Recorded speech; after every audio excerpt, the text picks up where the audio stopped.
అమరావతి కేంద్రంగా జరుగుతున్నటువంటి eagle activity serious success అయింది. గంజాయి స్మగ్లింగ్ కింగ్ పిన్ మహమ్మద్ సొహైల్ని ఈగల్ బృందం అదుపులో తీసుకుంది. కేరళలోని మలప్పురం జిల్లాకి చెందిన సొహైల్ ఒరిస్సాలోని గంజాయి పండించే ప్రాంతాలకు వెళ్ళి అక్కడ వాళ్ళతో సంబంధాలు పెట్టుకుంటాడు. అక్కడ నుండి మధ్యవర్తుల ద్వారా సరుకుని ముందే నిర్ణయించిన ప్రాంతాలకు చేరుస్తాడు. తమిళనాడు, కేరళలో పెద్ద నెట్వర్క్ని ఏర్పాటు చేసుకుని గంజాయి దందా నిర్వహిస్తున్నాడు. మహమ్మద్ సొహైల్తో పాటు ఆయన అనుచరులు ఒరిస్సాకు చెందిన అరూప్ సింగ్, రాజేష్ కుమార్ సింగ్లను కూడా పోలీసులు వలపని పట్టుకున్నారు. ముగ్గురిని పోలీసులు ప్రశ్నిస్తున్నారు. ఇక్కడ స్పెషల్ ఏంటంటే సొహైల్ ఢిల్లీ వెళ్ళి పాత కార్లను కొని వాటిని కేరళలో అమ్ముతాడు.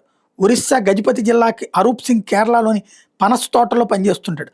ఒరిస్సాకి చెందిన అరూప్ స్నేహితుడు రాజేష్ కుమార్ సింగ్ ఎర్నాకుళంలోని ఒక కాంట్రాక్టర్ దగ్గర ఎలక్ట్రీషియన్గా పనిచేస్తుంటాడు. ముగ్గురికి స్నేహం కుదిరింది. ఒరిస్సాలోని కోరాపుట్తో పాటు గంజాయి సాగు చేసే పలు ప్రాంతాలకు నేరుగా వెళ్ళి సొహైల్ కొనుగోలు చేస్తుంటాడు. అక్కడి నుంచి వివిధ ప్రాంతాలకు పంపిస్తుంటాడు. ఇలా గంజాయి రవాణాలో కింగ్ పిన్గా ఎదిగారు. ముగ్గురు కలిసి ఈ నెల 4న ఢిల్లీ వెళ్ళారు. అక్కడ 2 పాత కార్లను కొనుగోలు చేసి బయలుదేరారు. ఒరిస్సాలో 200 కేజీలు గంజాయి కొన్నారు. ఇందులో 140 కిలోలను ప్యాక్ చేసి తమిళనాడుకు చెందిన లారీ డ్రైవర్లకు అప్పగించారు. కోయంబత్తూరు చేర్చినందుకు 30,000 ఇస్తామని వాళ్ళకి ఆశ పెట్టారు. మొదట కారులో గంజాయిని తరలించేందుకు పథకం వేసిన సొహైల్ నిఘా ఎక్కువగా ఉందని చివరికి లారీల్లోకి సరికెక్కించాడు. మత్తు పదార్థాల అక్రమ రవాణా కరికట్టేందుకు ఏర్పడిన ఈగల విభాగం అందుకోసం ప్రత్యేక ప్రణాళిక రూపొందించి రాష్ట్ర వ్యాప్తంగా గత 11 ఏళ్లుగా ఎన్టీపీఎస్ కేసులో నిందితులుగా ఉన్న 40,000 మంది డేటాను సేకరించింది. వీళ్ళలో 20,000 మంది వరకు కొత్తగా చురుగ్గా ఉన్నారు. ఇటీవల జైలు నుండి విడుదలైన నేరస్తులు యాక్టివ్గా ఉన్న 4,000 మంది కదలికల మీద ఈగలు నిఘా పెట్టింది. తరచూ ఒరిస్సాలో గంజాయి సాగు చేసే ప్రాంతాలకు వెళ్తున్న సొహైల్పై దృష్టి సారించింది.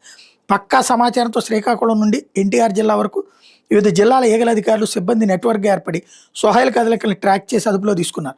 అనంతరం అరూప్ సింగ్, రాజేష్ కుమార్ సింగ్ని రాజమహేంద్రవరం పరిసర ప్రాంతాల్లో పట్టుకున్నారు. వీళ్ళ నుంచి రాబట్టిన వివరాల ఆధారంగా లారీ డ్రైవరు సెల్వం ప్రదీప్ ద్వారా లారీలో గంజాయిని తరలిస్తున్నారని తెలుసుకుని స్వాధీనం చేసుకున్నారు.